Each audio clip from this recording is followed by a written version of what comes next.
Bismillahirrahmanirrahim. Assalamualaikum warahmatullahi wabarakatuh. Alhamdulillah wassalatu wassalamu ala Rasulillah wa ala alihi wa sahbihi wa mawalah. Wala haula wala quwwata illa billah. Rabbi shrah li sadri wa yassir li amri wahlul 'uqdatam min lisani yafqahu qawli. Ibu-ibu sekalian yang dirahmati oleh Allah Subhanahu wa taala, insyaallah kita akan membahas pada kajian kita pada pagi hari ini tentang berdamai dengan diri sendiri. Banyak masalah ya Bu ya. Ya, semua dari kita pasti mempunyai masalah dan semua dari kita pasti diuji oleh Allah Subhanahu wa taala. Tapi sebagai orang yang beriman, sebagai orang yang bertawakal kepada Allah, tidak ada salahnya kita mempelajari bagaimana tata cara kita berdamai dengan diri kita sendiri. Ibu-ibu sekalian yang dirahmati oleh Allah Subhanahu wa taala, kita berdamai dengan diri kita sendiri bukan berarti kita menerima semua kekurangan yang ada pada diri kita tanpa kita berusaha untuk move on. Bukan. Tapi kita menerima apa yang ditakdirkan oleh Allah Subhanahu wa taala sambil kita berusaha untuk memperbaiki kekurangan-kekurangan yang ada pada diri kita. Ibu-ibu sekalian yang dirahmati oleh Allah Subhanahu wa taala, tentunya kita harus ridho kepada takdir yang Allah Subhanahu wa taala sudah takdirkan kepada kita. Karena memang kita menerima takdir itu termasuk salah satu iman kepada rukun iman yang keenam. Kita tahu sama-sama bahwasanya rukun iman adalah sesuatu yang harus kita imani.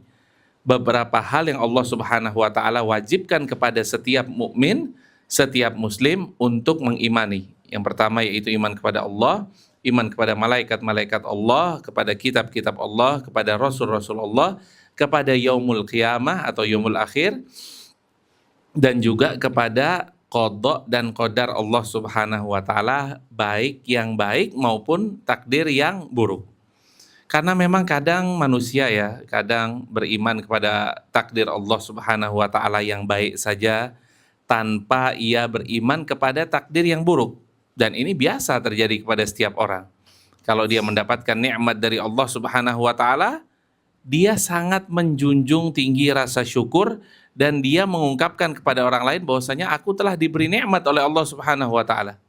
Dan kalau sebaliknya, misalnya seseorang diuji oleh Allah Azza wa Jalla, mendapatkan musibah, mendapatkan sesuatu yang kurang menyenangkan, maka ia susah untuk menerima takdir. Dan ini sudah dijelaskan oleh Allah Subhanahu wa taala dalam surat Al-Fajr, dan insyaallah kita semua sudah menghafal. Fa'ammal insanu idza mabtalahu rabbuhu fa'akramahu. Dan seseorang ketika diberi oleh Allah Subhanahu wa taala sesuatu yang lebih, fa'akramahu, diberikan sesuatu yang istimewa oleh Allah Subhanahu wa taala, wa na'amahu, dan diberikan nikmat oleh Allah Subhanahu wa taala, maka dengan bangga dia akan bilang fayaqulu rabbi akraman. Alhamdulillah, ana udah dikasih rezeki oleh Allah Subhanahu wa taala, ana sudah dimuliakan oleh Allah Subhanahu wa taala, ana sudah diberikan kelebihan yang tidak diberikan kepada antum-antum ini. Biasa dia menyombongkan diri, tapi dia juga di sisi lain dia bersyukur kepada Allah Subhanahu wa taala. Oleh karena itu Allah ingatkan di ayat berikutnya, wa amma idza mabtalahu faqadara alaihi rizqahu. Dan apabila Allah Subhanahu wa taala uji seseorang, faqadara alaihi rizqahu, maka disempitkan rezeki seseorang tersebut, fayaqulu rabbi ahanan. Wah, sekarang aneh udah nggak disayang lagi sama Allah. Sekarang aneh sudah tidak diberikan keleluasaan harta lagi sama Allah. Dan dia bukannya bersyukur, bukannya menerima takdir, tapi justru tidak menerima takdir. Dan inilah yang dilarang oleh Allah Subhanahu wa taala, dan kita diperintahkan oleh Allah untuk beriman kepada qada dan qadar Allah yang baik maupun yang buruk. Jadi kewajiban kita, ibu-ibu sekalian yang dirahmati oleh Allah Subhanahu wa taala, adalah ridho terhadap ketentuan yang sudah ditentukan oleh Allah Azza wa Jalla. Kemudian selain itu kita barengi hal tersebut dengan memperbaiki diri. Nah, jadi bukan berarti kalau kita tidak diberikan rezeki yang banyak, ya sudah kita pasrah aja. Ya udah kita terima nasib aja, bukan. Tapi kita tetap berusaha untuk upgrade skill. Kita tetap berusaha untuk upgrade diri kita sendiri dan kita tidak usah merasa tersiksa dengan takdir Allah Azza wa Jalla. Kita terima, kita ridho terhadap apa yang ditakdirkan Allah Azza wa Jalla sambil kita berusaha untuk upgrade skill, upgrade diri agar kita menjadi lebih baik lagi. Ibu-ibu sekalian yang dirahmati oleh Allah Subhanahu wa taala, bagaimana cara kita berdamai dengan diri kita sendiri? Banyak ya wanita-wanita, ibu-ibu yang kita lihat secara zohir dia tampak tersenyum, secara zohir dia ketawa-ketawa, tapi batinnya penuh dengan luka. Batinnya menyimpan sesuatu yang sakit yang dia tidak bisa ungkapkan ke orang lain. Jadi ketika dia keluar rumah, ketika dia bertemu dengan temannya, dia senyum, dia memasang wajah bahagia, padahal di dalam hatinya ada yang ia sembunyikan. Ada yang kadang-kadang ia menyesal terhadap masa lalunya. Kenapa masa laluku dipenuhi oleh hal-hal yang tidak baik? Masa laluku dipenuhi dengan hal-hal yang penuh dengan dosa. Bahkan kadang ada yang pada saat ini lagi menyesali, ya Allah, kenapa kok aku gagal menjadi ibu yang baik? Aku gagal menjadi istri yang baik. Seperti ada luka di dalam hatinya yang ia berusaha untuk menyembuhkan luka tersebut. Ia berusaha untuk memperbaiki dirinya. Atau bahkan ada juga orang yang membandingkan dirinya dengan ibu-ibu yang lainnya. Oh, kok ana lihat Ummu Fulan itu kok Masya Allah ya. Dia skincarean terus, dia tasnya bagus, dia Masya Allah lah outfit terbaru. Kok ya bisa beda ya dengan saya? Kok ekonominya dia diberikan lebih oleh Allah Subhanahu wa taala. Dan ini termasuk salah satu hal yang menyakitkan diri kita sendiri. Kalau kita mau berdamai dengan diri kita sendiri, tentunya kita akan menjauhi hal-hal tersebut. Kita menjauhi hal-hal yang tidak bermanfaat bagi diri kita.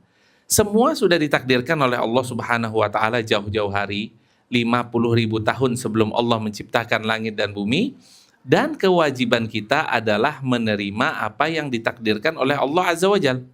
Kita mungkin berusaha kita untuk lebih baik lagi. Kita berusaha untuk merawat diri kita agar menjadi pribadi yang lebih istimewa lagi, yang lebih utama lagi. Tapi kita tidak usah terlalu melihat kepada orang-orang lain dan tidak usah terlalu membandingkan diri kita dengan orang lain. Karena apa, Bu? Kalau kita membandingkan diri kita dengan orang lain, Bu, di atas langit pasti ada langit. Di atas, oh ini kok dia orang Masya Allah ya cantik banget, ada lagi yang lebih cantik dari dia. Oh ini kok Masya Allah ya kaya banget, ada lagi yang lebih kaya dari dia. Maka tidak akan habis kita kalau membandingkan diri kita dengan orang-orang lain. Dan Islam datang dengan solusi, mengajarkan kita banyak hal bagaimana untuk mengobati diri kita, bagaimana apa yang harus kita lakukan agar kita bisa berdamai dengan diri kita sendiri. Tentunya kita mempunyai sesuatu yang diperintahkan oleh Allah Subhanahu wa taala. Kalau kita amalkan hal tersebut, maka kita menjadi tenang. Diri kita menjadi nyaman. Diri kita tidak terlalu berpikir terhadap apa kenikmatan yang diberikan oleh Allah Subhanahu wa taala kepada orang lain. Rasulullah Shallallahu alaihi wasallam sudah menjelaskan dan menyuruh kita untuk memperbanyak zikir, dan bahkan Allah Subhanahu wa taala dalam surat Ar-Ra'd menjelaskan ala bidzikrillahi tatmainnul qulub. Kalau kita ingin mencari ketenangan dalam diri kita, kita ingin mencari kedamaian di dalam diri kita, ya kita banyak berzikir kepada Allah Subhanahu wa taala. Dengan zikir kita bisa lebih plong, kita bisa lebih menerima apa yang ditakdirkan oleh Allah Subhanahu wa taala. Kita bisa lebih legowo terhadap takdir yang Allah Azza wa Jalla berikan kepada kita. Kemudian ibu-ibu sekalian yang dirahmati oleh Allah Subhanahu wa taala, ini adalah hal yang sangat penting, yaitu jangan menjadi musuh bagi diri kita sendiri. Kalau seseorang mungkin dimusuhin sama orang lain, itu adalah hal yang biasa. Tapi kalau kita memusuhi diri kita sendiri, berarti itu adalah sesuatu yang sudah sangat melampaui batas. Kenapa kok kita tidak sayang kepada diri kita sendiri? Seharusnya kita mengasihi diri kita menyayangi diri kita. Kalau bukan diri kita yang menyayangi diri kita, siapa lagi Bu yang akan menyayangi diri ibu-ibu? Mungkin pasangan ibu ya menyayangi ibu-ibu. Mungkin orang tua ibu yang masih hidup menyayangi ibu. Tapi jangan pernah menjadi musuh bagi diri sendiri. Kita harus berdamai dengan diri sendiri, kita harus menyayangi diri kita sendiri, dan itu adalah bentuk kesyukuran kita kepada Allah Subhanahu wa Ta'ala.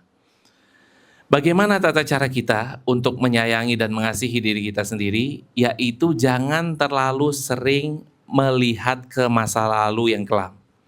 Mungkin ada dari sebagian ibu-ibu yang masa lalunya tidak terlalu baik, kenal dengan pasangannya dengan pacaran, atau bahkan pernah melakukan dosa sebelum menikah.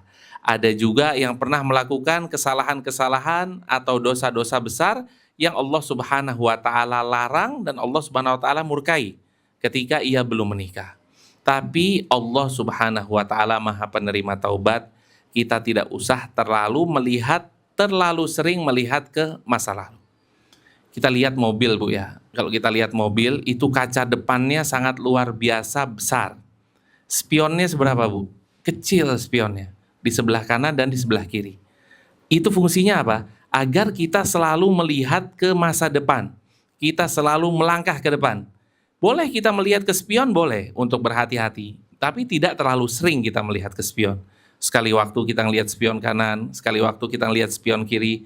Tapi kita tetap fokus untuk berjalan ke depan. Kita menempuh masa depan. Kita berharap kepada Allah Subhanahu wa Ta'ala agar perjalanan yang kita jalani ini sampai kepada tempat tujuan dalam keadaan selamat. Jadi ibu-ibu sekalian yang dirahmati oleh Allah Subhanahu wa Ta'ala, tidak usah kita terlalu melihat terlalu dalam, terlalu lama kepada masa depan atau masa lalu yang kita lalui. Kemudian di antara bentuk seseorang tidak percaya diri atau seseorang tidak berdamai kepada dirinya sendiri, yaitu selalu merasa tidak berharga. Kok bisa ya? Saya begini aja kok nggak bisa sih? Kok bisa ya saya tidak bisa menjadi istri yang baik bagi suami saya?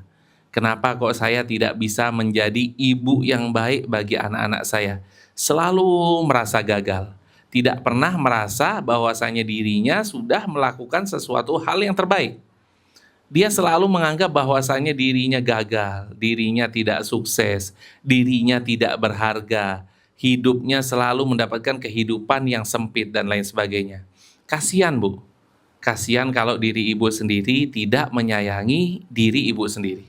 Jadi kita harus berdamai dengan masa lalu kita selalu menghadap ke masa depan, kita melangkah masa depan, dan kita tidak usah terlalu merasa diri kita tidak berharga.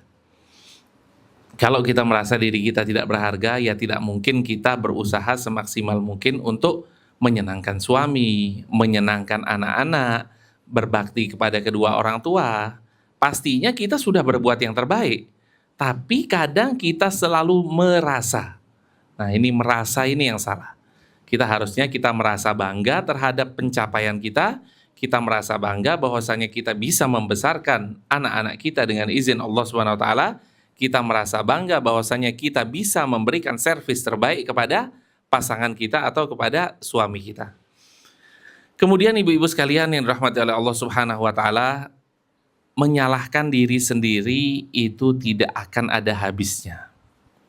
Kalau kita selalu menganggap bahwasanya diri kita gagal, ya selamanya kita tidak akan maju. Ya selamanya kita tidak akan berdamai dengan diri kita. Sedangkan kita harus berdamai dengan diri kita agar kita tidak terkena mental health issue atau kita tidak terkena penyakit mental ya. Mental kita tidak terganggu, psikis kita tidak terganggu. Salah satunya bagaimana caranya? Yaitu kita berusaha semaksimal mungkin untuk berdamai dengan diri kita sendiri. Maafkan kesalahan-kesalahan ibu. Maafkan apa yang sudah terjadi di masa lalu. Kita menyongsong masa depan. Kalau Allah Subhanahu wa Ta'ala saja, Rabb kita yang kita imani, mau memaafkan kita, mau memberikan taubat kepada kita, kenapa kita harus menyiksa diri kita sendiri? Kenapa kita harus bersusah payah untuk tidak memaafkan? Sedangkan Rabbul Alamin, Allah Azza wa Jalla saja menerima taubat seseorang. Allah Subhanahu wa taala menjelaskan, "Qul ya ibadi," katakanlah wahai hambaku, "Qul ya ibadiyalladzina asrafu ala anfusihim," katakanlah wahai hamba-hambaku yang melampaui batas, "La taqnatu mir rahmatillah." Janganlah pernah berputus asa dari rahmat Allah Subhanahu wa taala. Ini kata siapa? Kata Allah Azza wa Jalla. Nggak usah berputus asa. Kita songsong masa depan, kita melangkah ke depan. La taqnatu mir rahmatillah. Innallaha yaghfirudz dzunuba jami'a. Sungguhnya Allah Subhanahu wa taala mengampuni semua dosa-dosa kita yang pernah kita lakukan, andai kata kita bertaubat kepada Allah Subhanahu wa taala dengan taubatan nasuha, dengan taubat yang sesungguh-sungguhnya. Innallaha ghafurur rahim. Sungguhnya Allah Subhanahu wa taala Maha penerima taubat dan Maha penyayang. Jadi, kalau ibu-ibu tidak memaafkan diri ibu-ibu, maka sangat disayangkan sekali. Karena Allah saja memaafkan, Allah saja menerima taubat kita, kenapa kok kita tidak menerima kekurangan yang ada di masa lalu kita? Ibu-ibu sekalian yang dirahmati oleh Allah Subhanahu wa taala, banyak penyakit dari kita ya, khususnya bagi ibu-ibu juga banyak penyakit yang melanda, yaitu penyakit tidak ridho terhadap takdir Allah Azza wa Jalla. Dan dia selalu mengatakan, coba aku melakukan ini, pasti aku begini. Coba aku menikah dengan fulan yang lebih ganteng dari suamiku, pasti aku akan lebih happy. Coba aku menikah dengan suamiku yang lebih tajir daripada suamiku yang sekarang, pasti aku akan lebih senang. Dan seterusnya. Seolah-olah menganggap bahwasanya kehidupan dia adalah kehidupan yang paling tidak happy. Kehidupan seseorang adalah kehidupan yang paling kasihan. Padahal kita harus ridho terhadap takdir yang ditakdirkan oleh Allah Subhanahu wa taala kepada diri kita masing-masing. Rasulullah Shallallahu alaihi wasallam memerintahkan kita dan menyuruh kita beberapa hal, dan ini hal yang sangat penting. Yang pertama adalah ihris ala ma yanfa'uka wasta'in billah wala ta'jiz. Ada 3 hal yang Rasulullah Shallallahu alaihi wasallam perintahkan kita. Yang pertama adalah ihris ala ma yanfa'uka. Bersemangatlah terhadap sesuatu hal yang bermanfaat untuk dirimu. Apa contohnya? Upgrade skill, upgrade diri. Yang tadinya tidak bisa mempunyai skill sesuatu, maka dia berusaha untuk upgrade. Dengan cara apapun, misalnya yang belum bisa masak, ya dia berusaha untuk bisa masak. Yang belum menghafal Quran, ya dia berusaha untuk menghafal Quran. Yang masih terkungkung dalam kesedihan, maka ia berusaha untuk keluar dari kesedihan tersebut, menyibukkan dirinya dengan hal-hal yang bermanfaat. Gak usah terlalu lama mengurung diri dalam kesedihan, karena kesedihan tidak akan ada habisnya. Tapi kalau kita move on, kalau kita berusaha untuk berbuat yang lebih baik tanpa kita melihat ke belakang, maka itu adalah sesuatu yang sangat istimewa sekali. Sesuai dengan sabda Rasulullah Sallallahu Alaihi Wasallam, ihris ala ma yanfa'uka.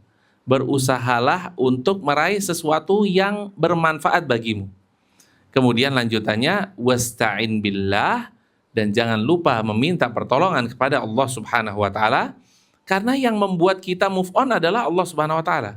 Yang membuat kita untuk bisa upgrade life skill kita adalah Allah Subhanahu wa taala. Wala ta'jaz, dan janganlah merasa lemah. Dan kalau 3 hal ini kita combine, kita kombinasikan menjadi satu, maka itu adalah hal yang sangat sempurna. Kita berusaha upgrade diri, kita meminta kepada Allah Subhanahu wa taala agar dimudahkan hal tersebut, dan kita jangan pernah merasa lemah. Kemudian lanjutan dari hadis tersebut, kalau kita tertimpa sesuatu, kalau kita tertimpa musibah, maka jangan pernah menyesali hal yang sudah terjadi. Lau anni fa'altu kada, kana kada wa kada. Coba aku kemarin begini ya, insya Allah aku untung. Coba ketika itu aku nggak beli emas dulu ya, harganya sebelum nyungsep 500.000. Coba aku tahan dulu ya 1-2 bulan. Pasti sekarang emasku sudah lebih banyak dan aku mendapatkan gram lebih banyak. Kenapa ya aku beli ketika itu? Sudahlah, nggak usah terlalu Fikirkan, itu semua sudah terjadi. Tidak usah bilang lau anni fa'altu kada wa kada, kana kada wa kada. Coba aku melakukan ini, pasti aku begini. Tapi kita disuruh oleh Allah Subhanahu wa taala untuk melafalkan qaddarallah wa ma syaa fa'al. Semua itu sudah ditakdirkan oleh Allah Subhanahu wa taala. Sedih apa enggak? Sedih, Bu. Sedih, dan memang kita semua tidak ada yang mengetahui ilmul ghaib.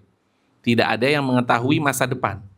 Kalau seseorang mengetahui masa depan, tentunya orang yang paling berhak untuk mengetahui masa depan adalah Rasulullah Shallallahu Alaihi Wasallam. Tapi Rasulullah Shallallahu Alaihi Wasallam saja tidak mengetahui apa yang akan terjadi di kemudian hari, apalagi kita. Maka kita harus menerima apa yang ditakdirkan oleh Allah Subhanahu wa taala kepada kita. Kemudian perlu kita ulangi lagi bahwasanya ridho bukan berarti pasrah tanpa usaha. Nah, ini perlu digarisbawahi ya. Ridho bukan berarti pasrah tanpa usaha, tapi ia pasrah terhadap kehendak Allah Subhanahu wa taala sambil berusaha untuk memperbaiki diri sendiri. Kemudian ibu-ibu sekalian yang dirahmati oleh Allah Subhanahu wa taala, berhentilah untuk membandingkan diri kita dengan diri orang lain. Capek, Bu, kita bandingin dengan orang lain, nggak ada selesainya. Oh, kok bisa ya dia dapat ini dari suaminya? Oh, kok bisa ya ini dia mendapatkan kesempatan untuk ini, untuk itu, dan lain sebagainya. Nggak usah, Bu. Nggak usah membandingkan diri kita dengan diri orang lain. Ya, inilah takdir kita. Inilah yang sudah Allah Subhanahu wa taala takdirkan kepada kita, dan bahkan kita disuruh untuk melihat kepada orang yang lebih bawah. Unzuru ila man huwa asfala minkum. Lihatlah orang yang ada di bawah kita. Nah, jadi kalau ibu-ibu ini kan biasanya ngelihat sosmed, Bu ya. Ada ibu-ibu standar TikTok, ada ibu-ibu standar Instagram, ada ibu-ibu standar apapun. Yang ibu-ibu lihat di sosial media adalah semua hal yang fake, hal yang tidak benar. Nggak mungkin dong dia update status ketika dia lagi nyungsep di jurang, nggak mungkin. Pasti dia update status ketika dia mendapatkan mobil baru, ketika dia mendapatkan rumah baru, ketika dia mendapatkan achievement, pencapaian sesuatu. Dan dia tidak mungkin memberikan hal-hal yang sedih dan dia upload di sosial medianya, nggak mungkin. Jadi kita tidak usah membandingkan diri kita dengan orang-orang yang ada di TikTok, orang-orang yang ada di Instagram. Kalau katanya orang-orang sih kayaknya TikTok lebih parah ya gitu ya. Standarnya lebih tinggi. Jadi kalau orang-orang yang ngelihat di TikTok itu biasanya lebih berusaha untuk menghedonkan hidupnya sendiri. Jadi kita kalau buka sosial media ya lihatlah yang sedih-sedih. Lihat orang-orang yang nggak bisa makan hari itu. Lihat ibu-ibu yang membawa cucunya, nenek-nenek membawa cucunya jualan kerupuk dari pagi sampai malam. Lihat yang seperti itu. Kalau kita melihat sesuatu yang seperti itu, yang sedih-sedih, maka kita pasti akan lebih bersyukur kepada Allah Azza wa Jalla.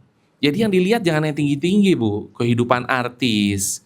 Kita nggak bakal sama gaji kita sama artis. Nggak bakal sama income kita dengan mereka.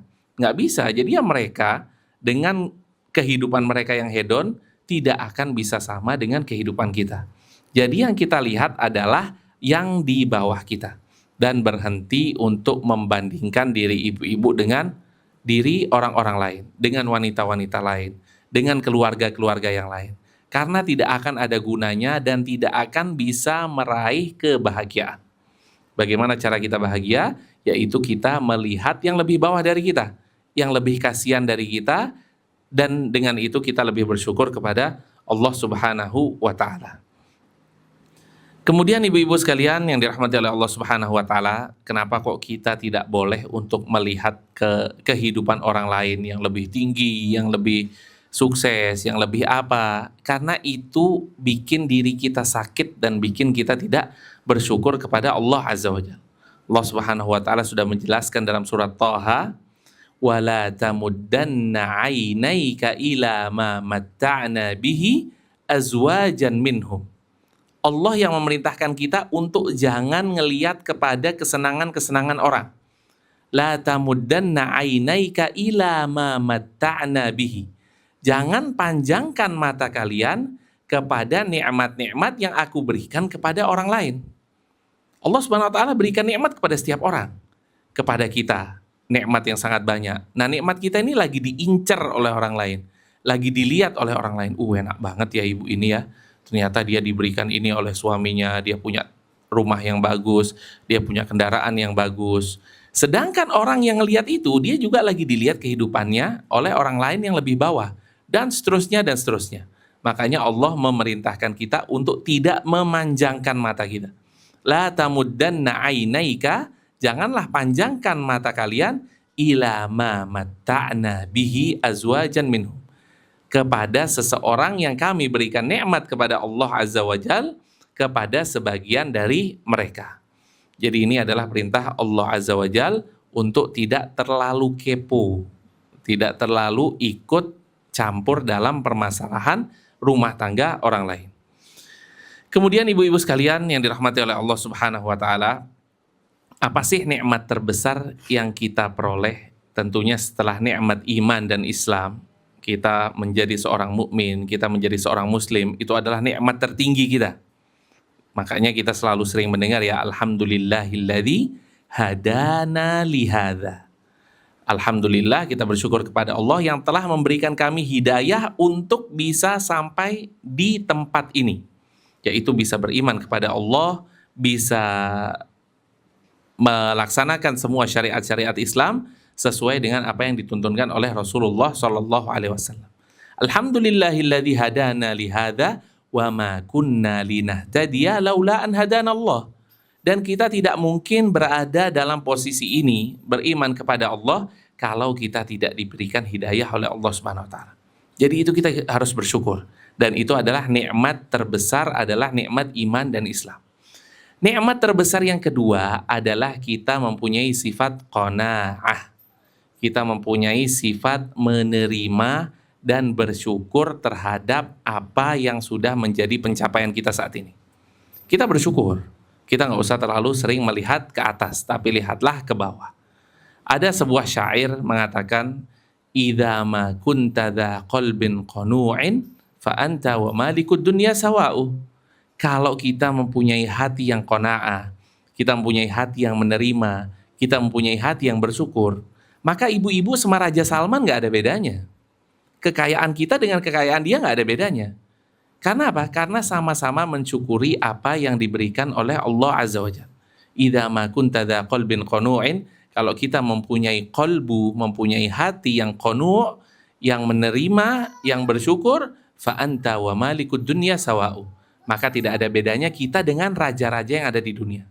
Raja-raja yang ada di dunia, mereka merasa bahwasanya diri mereka sudah cukup terhadap semua apa yang diberikan oleh Allah Subhanahu wa taala kepada mereka.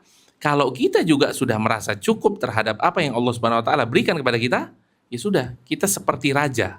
Tidak ada bedanya kita dengan mereka. Dan ini sesuai dengan apa yang disabdakan oleh Rasulullah sallallahu alaihi wasallam, laisal ghina an kathratil ard, walakinnal ghina ghinan nafs. Ghina atau kekayaan yang sesungguhnya adalah kekayaan yang ada di dalam hati kita, yang ada di dalam diri kita, yang ada di dalam pikiran kita. Nah, kalau kita berpikir bahwasanya kita adalah orang yang kaya, bahwasanya kita adalah orang yang cukup, maka insya Allah kita tidak perlu lagi untuk melihat kenikmatan-kenikmatan orang-orang lain. Laisal ghina an kathratil ard. Jadi kekayaan yang sesungguhnya bukanlah banyaknya harta, tapi kekayaan sesungguhnya adalah kaya hati. Nah, ini yang penting, yaitu kita harus kaya hati, bukan hanya kaya materi. Kemudian ibu-ibu sekalian yang dirahmati oleh Allah Subhanahu wa taala, berikutnya adalah maafkan diri sendiri setelah bertaubat kepada Allah Azza wa Jalla. Kita tahu bahwasanya Allah Subhanahu wa taala Maha penerima taubat. Maka setelah kita bertaubat kepada Allah, kita berusaha untuk memaafkan diri kita sendiri. Syaitan mempunyai dua cara untuk membuat seseorang tidak bersyukur kepada Allah Azza wa Jalla. Yang pertama, dia berusaha untuk kita tidak bersyukur. Dia berusaha untuk kita melihat kekurangan-kekurangan yang ada pada diri kita melihat kelebihan-kelebihan yang ada pada diri orang lain. Itu yang disuruh oleh syaitan. Yang pertama, yang kedua, yang ketiga, akhirnya kita tidak bersyukur. Setelah kita sudah tidak bersyukur, maka kita ingin bertaubat, dibikin susah lagi oleh setan. Udahlah, nggak usah bertaubat. Kamu itu sudah terlalu banyak kok dosamu. Sudah terlalu banyak tidak bersyukur. Udah, kamu itu sudah tidak bisa lagi untuk diampuni dosanya oleh Allah Subhanahu wa taala. Jadi setan berusaha untuk mencelakakan kita dari dua sisi, dari dua hal. Pertama, kita dibikin untuk melakukan dosa, dosa apapun itu ya. Dosa maksiat lah, dosa tidak bersyukur lah, dosa apapun itu. Setelah itu kita dibisikin oleh setan agar kita tidak mau bertobat. Kamu itu sudah terlalu jauh dari jalannya Allah Subhanahu wa taala. Maka janganlah bertaubat, kata setan. Oleh karena itu, kita lawan setan dengan kita bertaubat kepada Allah Azza wa Jal, kemudian kita berusaha untuk memperbaiki diri kita sendiri, kita berusaha untuk berdamai dengan diri kita sendiri. Dengan kita berdamai dengan diri kita sendiri, kita lebih plong, kita lebih enak, kita lebih tidak terlalu mempunyai target-target yang tidak masuk akal. Oh, target saya harus seperti Ibu Fulana. Ibu Fulana ini luar biasa, bisnisnya sukses. Cabangnya sudah 4, sudah 5. Saya baru 1 aja masih merintis. Jangan terlalu tinggi mempunyai angan-angan. Boleh tetap kita berusaha, tapi tetap kita harus bersyukur terhadap apa yang Allah Subhanahu wa taala takdirkan kepada kita.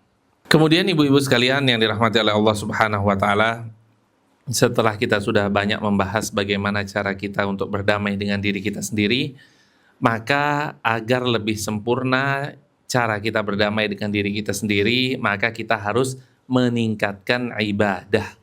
Kita meningkatkan life skill boleh, tapi kita juga meningkatkan ketaatan kita kepada Allah Subhanahu wa taala.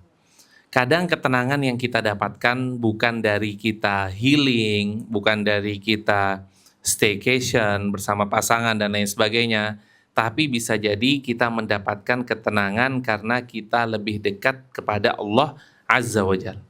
Boleh kita hiburan, boleh. Boleh kita berlibur staycation dengan keluarga, boleh. Tapi yang paling baik dan yang paling utama yaitu kita memberikan diri kita kesempatan untuk berdekat dengan Allah Subhanahu wa taala. Dan Allah Subhanahu wa taala sudah berfirman, "Famanittaba'a hudaya fala yadhillu wa la yashqa." Kata Allah Subhanahu wa taala dalam surat Thaha, barang siapa yang mengikuti hidayahku, famanittaba'a hudaya, barang siapa yang mengikuti hidayahku atau barang siapa yang mengikuti petunjuk dariku, fala yadhillu wa la yashqa, maka dia tidak akan susah hidupnya dan dia tidak akan sesat. Jadi kalau mau jauh dari sengsara, kalau mau jauh dari kehidupan susah, maka kita ikut petunjuk Allah Azza wa Jalla. Famanittaba'a hudaya fala yadhillu wa la yashqa. Tidak akan susah, tidak akan sengsara, dan tidak akan sesat hidupnya. Jadi kita meningkatkan diri kita dengan beribadah kepada Allah Subhanahu wa taala, dengan lebih sering lagi hadir-hadir di majelis-majelis ilmu, di kajian-kajian seperti ini. Itu adalah sebagai bentuk kita recharging ya. Kita mengecas lagi keimanan kita, kita berusaha mendekatkan diri kita kepada Allah Subhanahu wa taala. Tentunya banyak ya ibadah-ibadah yang bisa membuat kita lebih dekat kepada Allah Azza wa Jal. Yang pertama yaitu sholat 5 waktu pastinya. Karena sholat adalah tiang agama yang tidak pernah boleh kita lupakan. Nggak boleh kita lupa sholat, kita sengaja untuk tidak sholat, maka itu tidak boleh. Dan kita harus lebih meningkatkan ketakwaan kita kepada Allah Azza wa Jal. Kemudian di antara salah satu obat yang ada di depan mata kita, yang mana obat itu sangat mudah untuk kita jangkau, tapi jarang untuk kita pergunakan, yaitu Al-Quranul Karim. Al-Quran adalah hidayah, Al-Quran adalah obat, Al-Quran sangat mudah untuk kita dapatkan, maka berusahalah kita untuk berdekat dengan Al-Quran. Ya minimal kita setiap hari usahakan jangan sampai tidak membaca Al-Quran. Oh, saya nggak tahu, saya lupa taruh Quran saya di mana, mushaf saya di mana, saya nggak tahu. Saya nggak tahu di mana taruh Al-Quran. Maka dia bisa membaca Al-Quran dari HP. Nah, dari HP tidak apa-apa. Oh, Ustadz, bagaimana HP saya? Kan HP saya kadang saya taruh di tempat di bawah lah, kadang dibawa ke kamar mandi lah, dan lain sebagainya. Maka tidak apa-apa, walaupun di dalam HP tersebut ada aplikasi Al-Quran, selama dia tidak buka di dalam kamar mandi atau di tempat-tempat manapun, maka tidak mengapa menginstal aplikasi Al-Quran. Walaupun mungkin dia taruh di bawah HP-nya. Dan pernah ada seorang syekh ditanya, "Wahai syekh, saya menginstal aplikasi Al-Quran nih. Gimana? Boleh nggak saya bawa HP saya nih ke dalam kamar mandi kalau saya ke mall misalnya? Kan nggak mungkin saya tinggalin di luar, nanti takut hilang." Syekh itu dengan gampang dia menjawab, "Antum hafal surat Al-Fatihah?" "Hafal." "Hafal beberapa surat juz amma?" "Hafal." "Ya udah, kalau antum mau ke kamar mandi, otak antum taruh dulu di luar, masuk kamar mandi, nanti kalau udah keluar kamar mandi pakai lagi otaknya." Nah kan nggak mungkin kan seperti itu. Jadi nggak ada masalah kita untuk install aplikasi Al-Quran di HP, yang mana bisa kita membacanya setiap hari, kapanpun dan dimanapun. Kalau kita mau membaca Al-Quran dengan mushaf, biasanya nggak kemana-mana kita bawa mushaf kan. Tapi kalau HP mustahil ibu-ibu lupa bawa HP.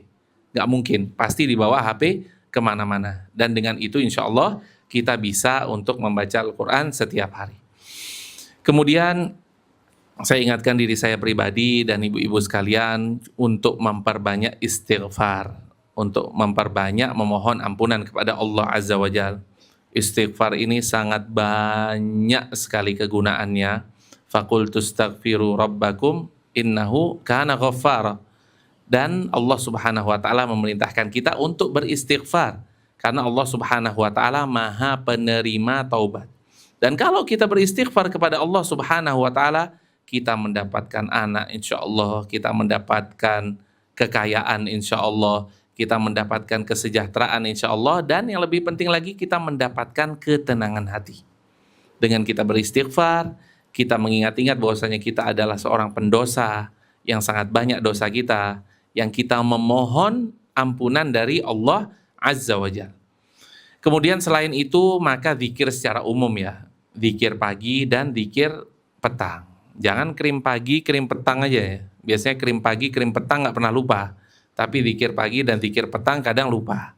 Nah oleh karena itu kita selalu merutinkan, karena ini adalah tameng bagi diri kita. Dan jangan lupa doakan anak-anak kita. U'idzuka bikalimatillahi tammati min syarri ma khalaq. Bacakan hal ini kepada anak-anak kita agar diberikan tameng oleh Allah Subhanahu wa taala dari segala mara bahaya. Memang kadang kita suka lupa ya, tapi satu sama lain, sesama pasangan harus saling mengingatkan. Sudah zikir sore belum? Udah zikir pagi belum? Dan dengan itu kita bisa lebih menjaga diri kita dari mara bahaya yang Allah Subhanahu wa taala akan timpakan kepada kita. Kemudian ibu-ibu sekalian, selain itu doa. Doa adalah hal yang sangat penting. Kita ini hanya milik Allah Subhanahu wa taala, dan Allah bisa melakukan hal apapun kepada kita. Oleh karena itu kita berdoa kepada Allah Azza wa Jalla agar kita dipermudah urusan kita, agar kita mendapatkan rezeki yang halal, yang berkah, yang banyak juga tidak ada yang salah kita berdoa hal itu. Tapi kita jangan terlalu memfokuskan kepada harta dan harta saja. Tapi kita berdoa kepada Allah untuk diberikan hidayah, diberikan anak yang soleh, diberikan istri yang solehah, diberikan suami yang taat, diberikan keluarga besar yang bahagia di atas jalan dan manhaj yang ditentukan oleh Rasulullah Shallallahu Alaihi Wasallam.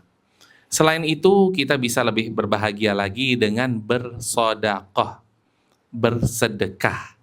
Nah, bersedekah ini adalah suatu hal yang sangat luar biasa, dan Rasulullah Shallallahu Alaihi Wasallam mengingatkan kepada perempuan untuk bersedekah dalam suatu ketika ya, ketika Rasulullah Shallallahu Alaihi Wasallam khutbatul Id, ketika itu beliau sholat Id, dan setelah sholat Id maka beliau naik ke atas mimbar dan beliau berkhutbah di hadapan kaum muslimin.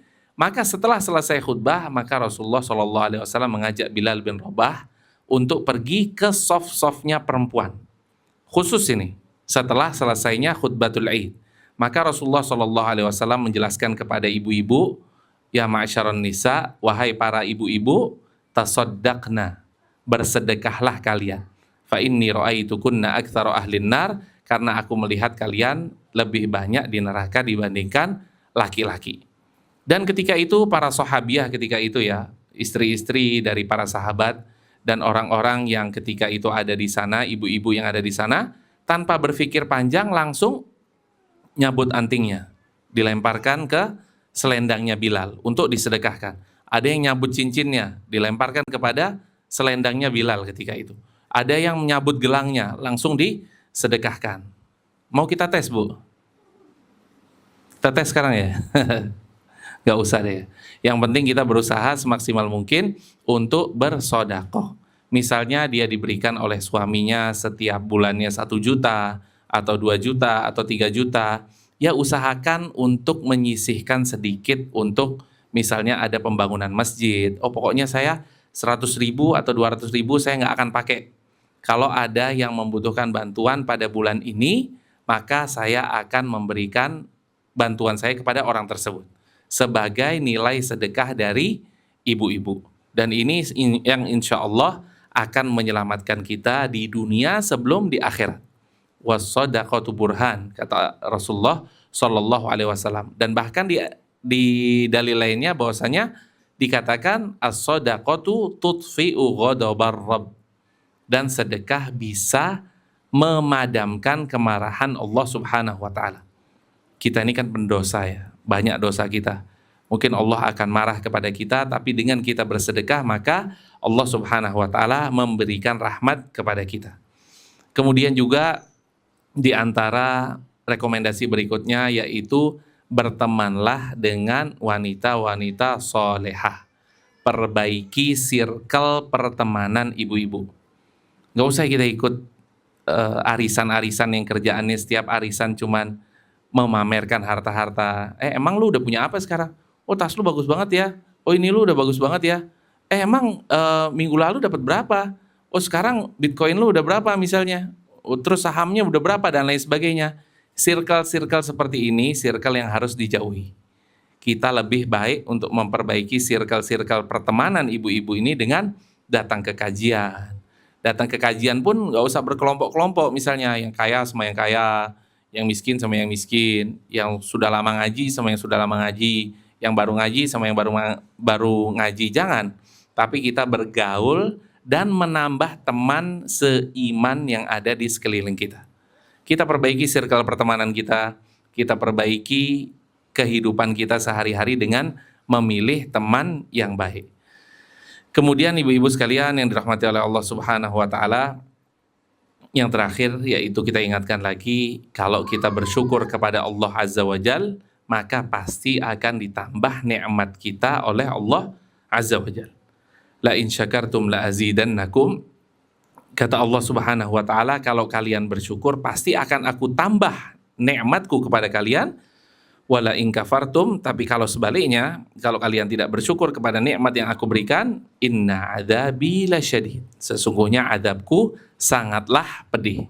Oleh karena itu, ibu-ibu yang dirahmati oleh Allah Subhanahu wa taala, hendaklah kita memperbaiki diri, jangan terlalu sering lihat ke belakang, menghadaplah ke depan, jalani apa yang ada dengan optimis, dengan memperbaiki diri, dengan upgrade skill, dengan mengharapkan keridhaan Allah Subhanahu wa taala, dan kita berusaha semaksimal mungkin untuk menerima takdir yang Allah Subhanahu wa taala takdirkan kepada kita dengan penuh keridhaan. Kita ridho, irdo bima qasamallah takun agnan nas. Kata Rasulullah sallallahu alaihi wasallam, ridholah terhadap apa yang sudah dibagikan oleh Allah Subhanahu wa taala kepada kita, takun agnan nas, maka kita menjadi orang yang paling kaya yang ada di muka bumi ini. Kaya tentunya kaya hati. Dan kemudian ibu-ibu sekalian, jangan lupa bertobat kepada Allah Subhanahu wa taala atas dosa apapun yang sudah menimpa kita, dan kita tidak boleh berputus asa dari rahmat Allah Subhanahu wa taala. La taqnatu mir rahmatillah. Janganlah berputus asa terhadap rahmat Allah Subhanahu wa taala. Dan tentunya tujuan inti kita yaitu bertemu dengan Allah Subhanahu wa taala dengan qalbun salim, dengan hati yang bersih. Ya ayyatuhan nafsul mutmainnah, wahai hati-hati, wahai jiwa-jiwa kita, irji'i ila rabbiki radiyatan mardiyah. Maka kita akan mengatakan pada jiwa kita, kembalilah kepada Allah Subhanahu wa taala dengan penuh ridho, dengan penuh kepasrahan diri kepada Allah Subhanahu wa taala. Mungkin itu saja yang bisa kita sampaikan pada kajian kita kali ini. Mungkin ada beberapa pertanyaan. Bismillah, pertanyaannya, apakah waktu membaca zikir harus berurutan? Karena kadang kita zikir sambil mengerjakan sesuatu dan kadang tidak sesuai urutan zikir. Wallahu a'lam, tidak harus sesuai ya dengan urutan. Kalau dia bisa sesuai dengan urutan maka itu bagus, tapi tidak harus. Justru yang paling baik adalah kita berzikir seingat kapanpun kita bisa. Ya, saya ulangi, jadi kapanpun kita bisa atau kapanpun kita ingat, maka kita langsung berzikir tanpa harus urut.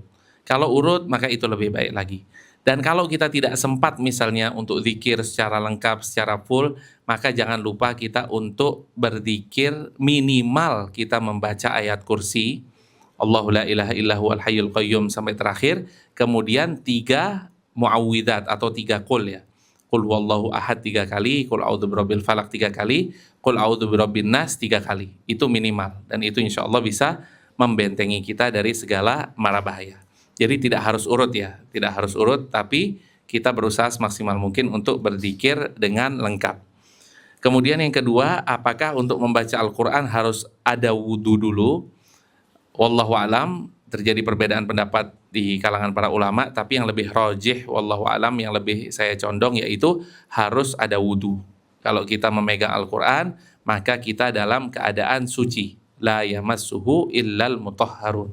Janganlah kita memegang Al-Quran kecuali dalam keadaan suci. Nah, kalau HP bagaimana? Nah, HP para ulama lebih condong kepada tidak harus wudhu ya. Karena wanita yang haid, dia tidak bisa memegang mushaf, tapi dia boleh untuk membaca Al-Quran dari HP. Karena HP ini bukan kitab suci. HP ini kan bercampur antara aplikasi lain dan lain sebagainya. Kalau Al-Quran memang benar-benar hanya kalamullah azza wa jalla. Wallahu a'lam. Kemudian bagaimana jika seorang menyakiti kita hingga meninggalkan trauma batin yang berat, kita tidak pernah menerima maaf atau tanggung jawab, tapi pelaku bertaubat, memperbaiki diri tanpa ada konsekuensi dan tidak minta maaf, sedangkan kita hidup dengan trauma. Apakah adil dan apa yang harus dilakukan oleh korban? Tentunya berbeda ya antara kita bermaksiat kepada Allah dan kita menyakiti sesama manusia. Kalau kita bermaksiat kepada Allah, kita bertaubat kepada Allah, dan Allah akan memberikan taubat dan memberikan ampunan kepada kita. Namun kalau kita berdosa kepada seseorang, kita menyakiti seseorang, kita mengambil hak seseorang, maka kita harus datang kembali ke orang tersebut. Kita harus meminta ridho kepada orang tersebut. Kita harus memohon maaf kepada orang tersebut. Kalau orang tersebut diambil barangnya misalnya dan dia tidak ridho, maka dia harus datang dan berusaha untuk mencari orang tersebut dan mengembalikan barang tersebut sampai ia ridho dan memaafkan. Nah, makanya kita kurang-kurangin nyakitin orang, kurang-kurangin ngambil barang orang, kurang-kurangin menggibah orang. Karena kita susah, nggak bisa kita datang untuk memohon maaf kepada dia tuh susah. Atau bahkan kita sering ketemu sama orang tersebut tapi nggak bisa terucap permohonan maaf tersebut. Nah, jadi kalau kita bermaksiat kepada orang atau kita mengambil hak orang, kita menyakiti orang, membuat seseorang trauma, maka ini tidak bisa dibenarkan dan ia harus meminta maaf kepada orang tersebut, baru dia bertaubat kepada Allah Azza wa Jalla. Kalau dia tidak bisa temui orang tersebut karena memang sudah lama tidak kontak, maka ia bisa mendoakan kepada Allah agar orang tersebut diampuni dosanya. Atau dia bisa bersedekah kepada fakir miskin dan lain sebagainya, dia niatkan untuk orang yang ia sakiti tersebut yang ia tidak pernah sempat untuk memohon maaf. Mudah-mudahan Allah Subhanahu wa taala mengampuni dosa orang tersebut. Wallahu a'lam bishawab. Baiklah ibu-ibu sekalian yang dirahmati oleh Allah Subhanahu wa taala, kalau sudah tidak ada pertanyaan, maka kita tutup kajian kita. Semoga Allah Subhanahu wa taala mengampuni dosa-dosa kita. Semoga Allah Subhanahu wa taala memperbaiki hati kita, dan semoga Allah Azza wa Jalla memberikan kita ketenangan dan menjadikan kita semua sebagai orang-orang yang soleh dan solehah, yang penuh dengan kesabaran, penuh dengan rasa syukur, dan selalu bertawakal kepada Allah Subhanahu wa taala. Wa sallallahu wasallam ala nabiyyina Muhammad wa ala alihi wa sahbihi ajma'in. Wassalamualaikum warahmatullahi wabarakatuh.